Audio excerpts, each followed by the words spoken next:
Good morning. Thank you for being with us today. This is Real Talk with Miss Brenda. I'm Miss Brenda, and this is some real talk from the lady I have here with me. All of our women that I have had on the program, or I will have, will be graduates of the Lovelady Center. You heard my daughter, the executive director, and me talk a few days ago, and I would encourage you to come visit us. We're at 7916 2nd Avenue South.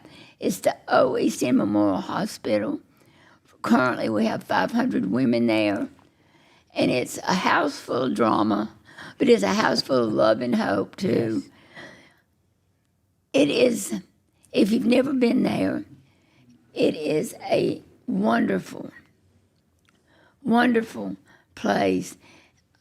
Women come to us to get hope, love, and to get their lives back on track. Today, we have Tonya, and Tonya is from Andalusia, a little town in the south part of Alabama.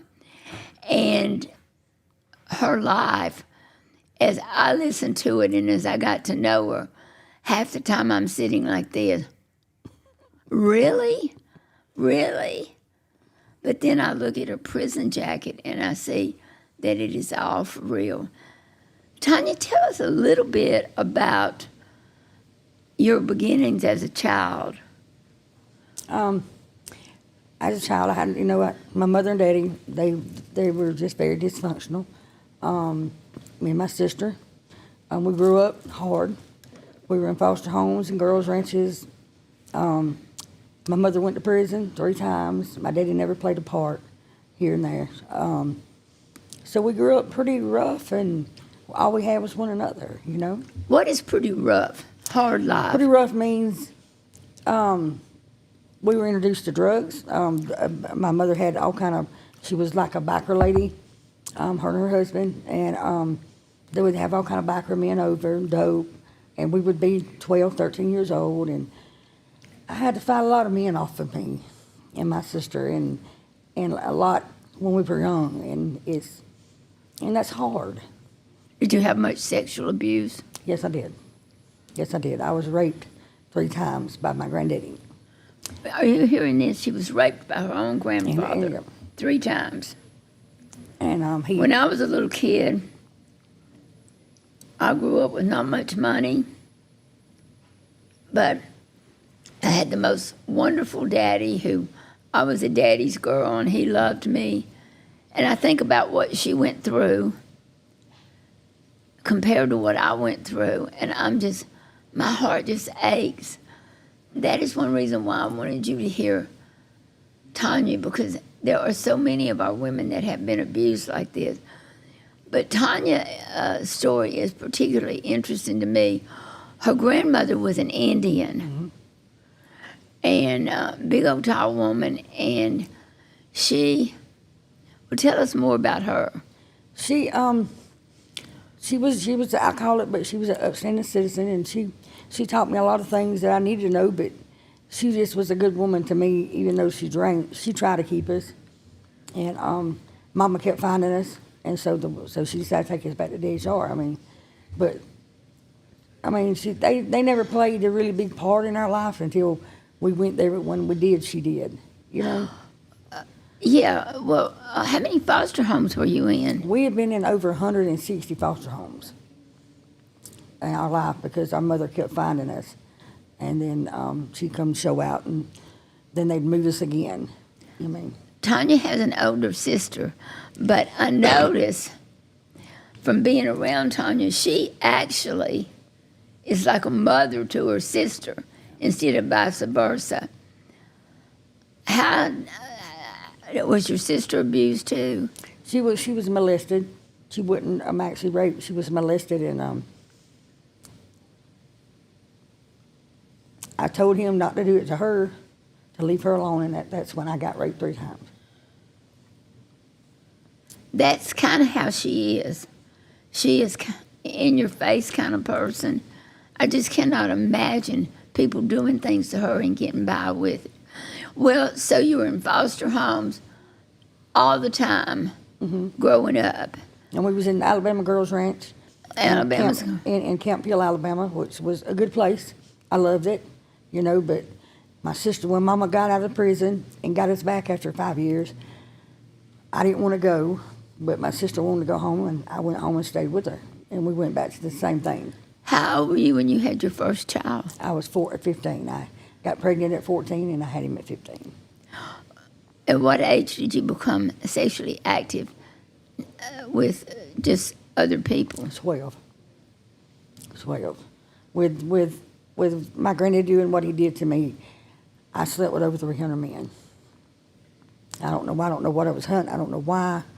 I just believe that's why my sister's like she is today. And she's gay. And I believe the sexual abuse made her that way, and where it turned me to go to other men. You just felt you had to save your sister. Yeah. She's like, Did you keep the baby? yes. Well, how'd you take care of the baby? Me and Clarence got married, and I worked. At 15? I got married at 15, and right before Clay was born, and we got married, and we had a house, and I had a job for 9 years, and then I had 2 more kids in that 9 years, and I And did things it. were sort of normal during that period? It was because I wasn't on drugs. You were getting on drugs? I wasn't. Not after 9 years, when my baby son was 9 months old, I tried crystal meth. What, is that Clay or No, that's Austin? My baby, when he was 9 months old, I tried. Your youngest child was 9 months old? Yes. And that's when you got on Yes, meth? Boy, I tell you what, that's the devil, isn't it? it is. It ain't nothing but the devil. Ain't no turning back. Ain't no turning back. And you can say that you're not addicted all you want to when you do it. It's a lie. It's a lie. It's got a hold on you that quick. And Do you think pot led you to it? Was pot? I think so. I think it was the gateway. I do. You do think I do pot was now. your I gateway didn't- drug? I didn't before. Because it does help a lot of people, like with cancer, whatever. But for me, it would cause me to go back out and use. So I just can't do anything. I can't drink. I just. So when you started doing crystal methanol, what happened to your kids? Well, I left them for a man and dope. I left them with their daddy. You left your little children I did. I sure did. for men and dope. That's right. You never got what happened to you as a child. You never got it out of you. No. You were bitter. Well, You were a fighter. I My mean, nothing God, ever you- happened to him, though, Mimi, because when I was 5 and my daddy come got us from my grandmother, when my mother took us over there because she was on the run for the law, and my daddy was going to come from Louisiana to get us, and he did. And the little lady that he brought with him, I told her before we left, my granddaddy's, and she said, Shellavon, which was my daddy's name, and I don't know if he didn't pay her no attention because all I remember was when I looked back to see if my daddy was coming, we was in the back seat, he kissed his daddy on the head and told me to see him later. Well, nothing, and I remember that goes nowhere out of my mind. You've mentioned this to me so many times. Yeah. So you were expecting your daddy to go beat him up or I was something. expecting my daddy to do something. You were supposed to protect me, and he hurt your girls that you came got. You know what I'm saying? But he didn't do anything. Kissed him. Kissed him on the head and left. Is that what? And I've been bitter. I'm hard with that. I mean, I'm just very hard with it. And I mean, I've been talking to you about it lately. It's been helping me get it out because I've never talked to anybody else about it. But I know I got to get all this junk out of me so I don't go back. I don't never want to go back. to that life. You're not going to have to ever go back to this. I mean, So then what happened? You doing crystal meth. You got left with your another man, children. left my children running. Was your conscience just killing you over your kids?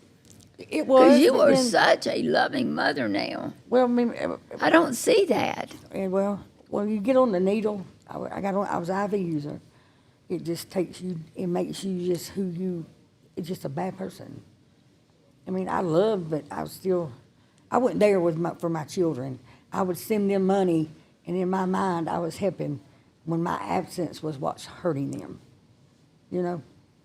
And I was selfish because I never took that into consideration from where I went through in my life. You know what I mean? I shouldn't, but crystal meth, once I did it the first time, it had me. Once you did it that first time, you were hooked. It was it. 'Cause It I was an like- escape. Well, there was an escape, and then I started losing weight with it. It started looking good, and all the men started hollering at you. I mean, I thought I was doing a thing, you know. But it's nothing but the devil. It will strip You became skinny, look good to you. to me. My son said, When "You some of don't y'all look good." come in, y'all don't look good to me. I mean, you look like a skeleton and your bones all sticking out. Well, then you just bust hell wide open with everything you could do. You hadn't really been raised in church. You really didn't know anything. So now are you making drugs? Was it? Yeah, I was making drugs.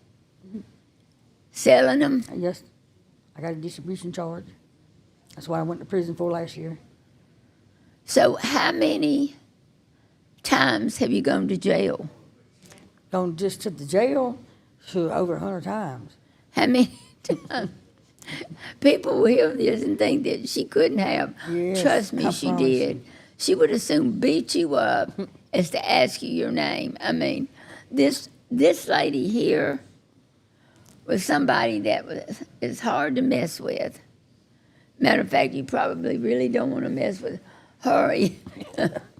She was little, but she is a fighter, or she was. Yeah. Was. I'm Yeah, sorry. it was. Okay, so how many times have you been to prison? Twice. Twice. I did a 3-year term back in 2007 to 2010. I went quit smoking pot and do what I was supposed to do on probation. I did 3 years term, and I went back in 2023 and did it 13 You months. came to the Lovelady Center during that period where you were getting good. I came in 2014 after I got my back broke. Oh, tell us about your back. That's awful. Oh my God, her whole back is cut in half and scarred. And It's awful. Yeah, it's from a man that beat me. Broke my back in 4 places in 2014. And they said I never would walk. And I asked that doctor, could I go home that day? And he said, Miss Ziglar, if you can walk to that door, you can go. It took me 2 hours, but I went. Stupid me, went right on back out there. Did you go right from the hospital to doing meth? As soon as I got in the car.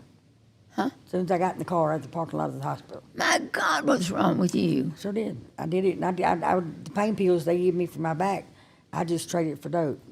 I wouldn't take the pain pills. I mean, it had that hold on me. You know what I mean? I mean, Yeah, it's just, yeah. it's a I see the bad place. aftermath. Yeah. So you are right back out there. How'd you get caught? What'd you get caught with? When I got this time, No, No, the first- you came to prison after you'd gotten beaten. I went in prison in 2007, 2010. Okay, I got beat in 2014. 2 months, 2 months before I come to the Lovelady the first time. And then when I got to the Lovelady Center is when I got off of it for a while, but I got to the Lovelady Center. When I walked through the door, I felt just the presence of something. You know what I mean? I'm thinking, dang, what is that? You know what I mean? I'm thinking, oh, you just coming off dope, Tonya. It's all right. That's what I was thinking in the intake when there was in the intake. So I kept on, and and was taking in what was preaching, and Pastor Lizzie was preaching, and I was thinking, hey, what is this? I've heard about God, and what little bit we was in the girls' ranch, and they would take us to church, and I just didn't really understand it then, and I really didn't know. But anyway, 3 weeks after I was at the Lovelady Center, for And my you got to first time- remember, she had never been introduced to God. No. Not at all. Go ahead. But I kept feeling that I felt when I come to the door, September 14th, when I come to the door. So y'all had the prayer furnace coming. And a friend of mine, I was doing. We have a prayer furnace come once a month at the beginning of the month Yeah. to introduce everybody to. Well, when that prayer furnace came, the girl said, "Let's go get our pajamas on." And this, I said, "Man, I don't It's a wanna big do that." spend the night party with Jesus. And I did. And I remember that we were singing and we were praising, and Pastor Lazy was over there jumping around and da da da da. And he looks over at me, and I looked at him and I said, "What is this feeling?" And I said, "You know what? There is a God." And I looked up right there, and I remember, and I was standing right there at the end of the thing, and I said, "There is a God. Make me know that it's you, and help me not to do dope anymore." You know what I'm saying? So I felt something that just touched me, and so I just laid out in the floor. And Miss Brenda, I've never cried as much as I've cried. I mean, wailed and wailed. And I was begging him, if you're real, I need you, please, I don't want to do dope anymore. I don't want, you know what I mean? And when I got up from there that day, I've never been the same since. What? I've never been the same since, because I went and talked to Pastor Leslie, and I got saved. I mean, and I started looking out salvation, and I started studying on it, and the more I started studying, the more I loved the Bible. The more I got That into time it. is when Leslie brought you to me. Yeah, And I got involved in your life. right. Because you were, most people, even most of the dopers who come through our doors, most know a little bit about Jesus. With the Indian grandmother and the background that she had zero knowing about him, and she is from the deep woods country. Yeah. Yeah, I laugh because sometimes she'll say the weirdest thing. I'll say, "What? What is that?" And she'll just laugh and tell me. So I got to know her very well. And one day she was going on past, and everybody was saying, "Bye, Tonya, I'll see you later. I'll see you Sunday." And I looked at the person standing next to me, and I said, "Tonya won't be back for a long time." I don't know, that day I knew you had a little bit of the old look about you. Yeah. And I knew. And so she left. What happened when you left the Lovelady that time? I went back to that man, and before the end of the week, because this was on a Friday when I left your house, before the end of the next week, I was back using again, out there again, running wild. With Matt? With Matt. That narcissist. Yes, I lived with him 26 years. Hello? Yeah. This is one of the main issues with women in the center. They love that particular man. Doesn't matter what we say. It takes them a while to see it for themselves. She finally saw it while she was out there. Yes. Tell me what happened there. When I left the Lovelady in 2021, I went back and we got a house and all that. But at this time, I was begging God, I need you to cut that final string between me and Matt. I hated him and loved him. You know what I'm saying? And he did, and he finally cut it. And It was a love-hate relationship. It was, and it was all based around drugs. Nothing but drugs, And it's just, I just couldn't get out of it. And I mean, the strongest woman that I am, the strongest mind that I am, when you are with a narcissist, I don't know what they do to you, but they break you down. They put a web around you, and I would tell you, if you can't be yourself, you're in the wrong place. I wasn't myself for 26 years. I had to be who he wanted me to be, at what time he wanted me to be, or we fight. And that was about every day. And wasn't nothing good enough. Nothing's ever good enough for a narcissist. They never do wrong. And I would always take up for him. And I mean, no, he's just, I shouldn't have done this. I shouldn't have done that. Or he wouldn't have done this. It was a lie. I mean, it's just, I was glad. He wouldn't have hit me if I wouldn't have said that. Right. That's I've done it several That's times. how abuse works. It's all my fault. He wouldn't have even got mad and slapped me that first time if I would have kept my mouth shut. That's right. And what I did was stupid. I shouldn't have done that. no wonder he's mad at me. I have to make up with over and over and over. We put the blame. If there's anybody out there that is abused, trust me. Now, I have been there, and it is so stupid. Yes. Somehow they turn it on you, and you happily take it because you're trying to protect them. You're trying for them not to really be the person you're afraid they are. Yep. So, Matt, you and him are out doing drugs and having a good old time, and something happened because you got back to me. No, well, when I finally left him, and we was out, I run the roads for about 2 months, doing what I wanted to, single and living from house to house and doing drugs, and I sold $10 worth of dope to a person, and they got me for distribution. But I was mad at the time and cussing and raising Cain, and when I got in the police car, I said, I'm going back to prison. I know it. Sure enough, I did. But then I needed that time in Tutwiler this time. I needed them 13 months because in 13 months I rode that ride by myself. I read the Bible, prayed every day. During that 13 months? During that 13 months, every day. I fast once a month. And but I found who I was, who I really was, what I really wanted out of life. But the drugs were too strong not to do them. That and me tangled up with Matt. I had to get I had to get rid of that. that. But when you ran the road and he left, you still did the drugs. I did. Heavy. Feeding that thing. That's right. Okay, now, you got called for distribution. Did you go back to Tutwiler? I did. Darn. I did. I honestly believe if I went once, I don't believe I'd go again.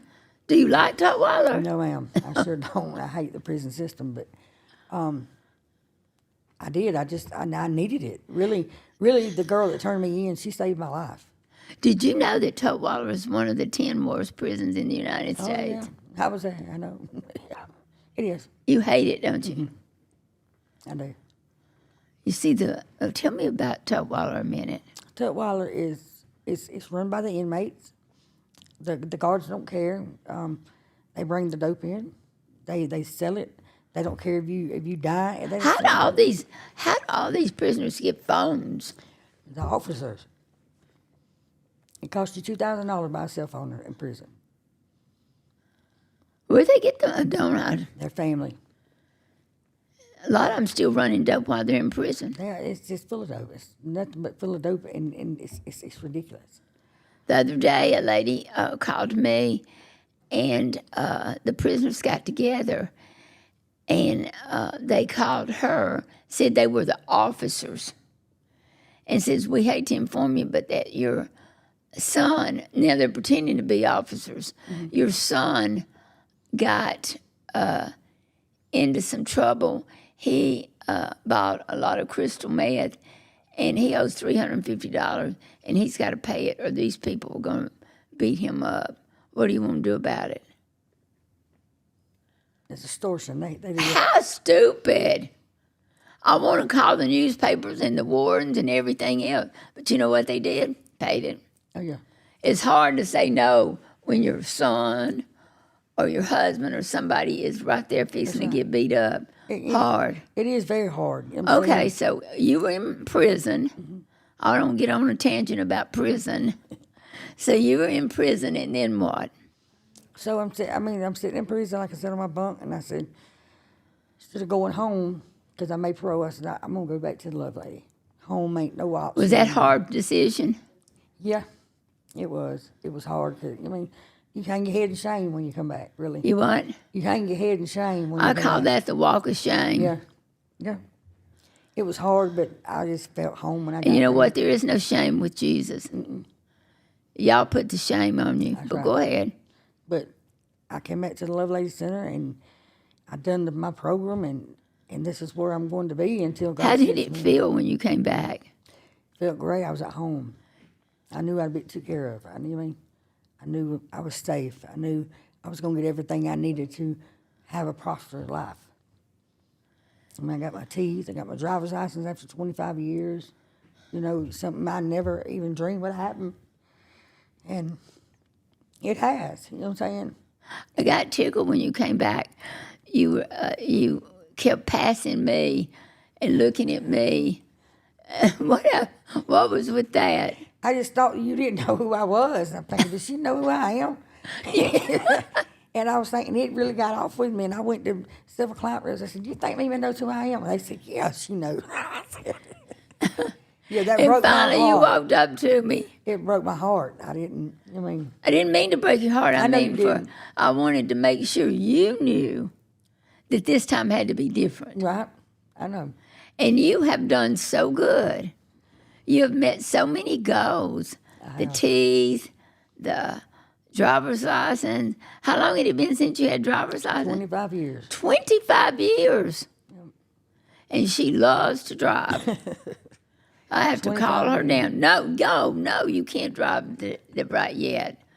And I didn't want to drive him when it was raining. I can drive when it rains. I said, hush, let's do it.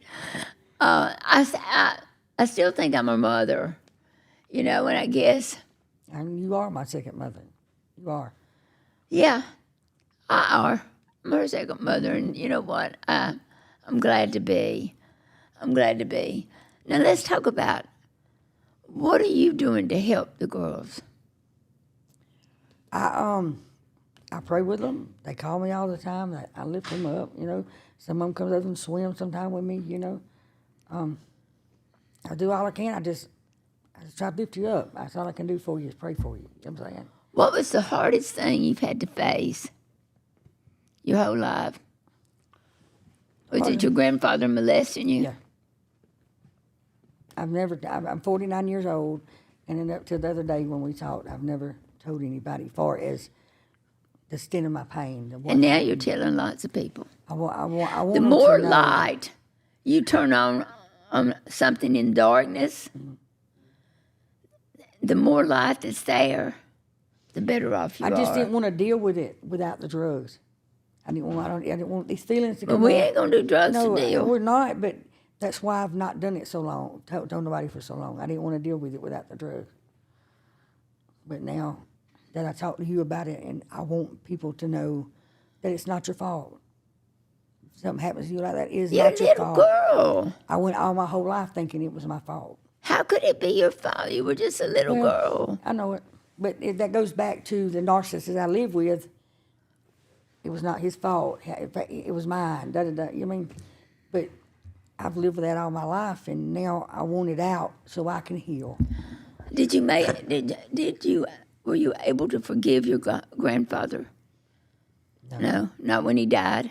When he died, I did what I said I was going to do. I walked into the funeral home. I spit in his face, and I left.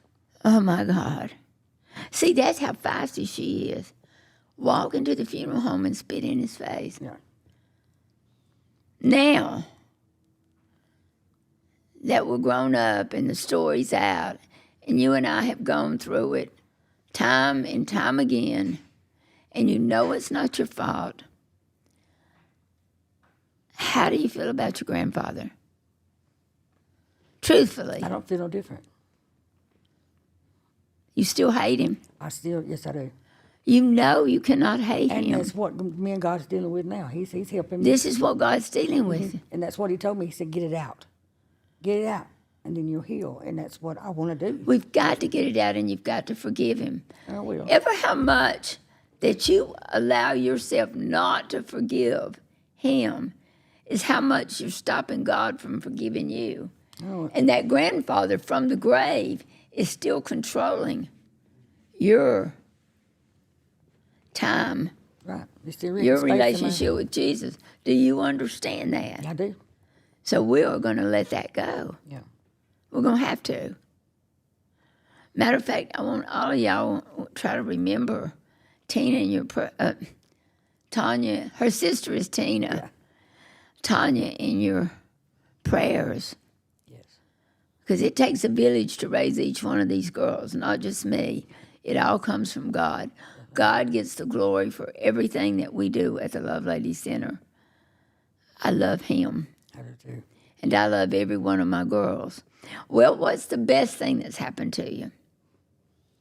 That I got saved. Salvation. that I know I got an eternal home in heaven. What about baptism? I'm gonna do that. I mean, I want to get through this. You don't want to get through. That's not No, how I it want to get this works. hate out of my heart before I do. Huh? I want to get this hate and all out of my heart before I get baptized. If you get baptized, it'll help push it out. Well, then I'll get baptized quicker then. I just want everything to be right this time. I don't want no go back. You know, and I know I've got to keep Jesus Christ the center of my life. How about the anger you have? And that's pretty much part of where my anger is. I got to let that go about my granddaddy, but I'm trying. I mean, it's just not easy. How do you feel about your mother? I love my mother, I mean, it's the worstest thing I ever went through was her death. I mean, even though I hated her when we were young, because she did things to us, but I left my kids for me and a dope too, just like she did, you know. And I think she tried to be the best mama she could, even though she was on drugs. She wasn't the person that she's supposed to be, you know. But I forgave her before she died. What about your grandmother? Oh, I love my granny. I miss her. She didn't know he did that, did she? She Yeah. would have killed him. I knew my granny would have went and killed him. And I didn't want that. I didn't want to lose her. Then I felt ashamed because that was done to me, and I felt nasty. And I just, at 8 years old, I didn't want to tell it. Did you feel nasty and dirty your whole life? Can't wash it off.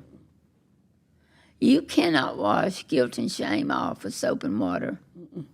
If you could, that's what we'd all be doing. Right. You know, I have, in my personal life, sometimes I'll think about something I did when I was even a little kid, and I'll repent from it right there, because we all have a life of sin. Right.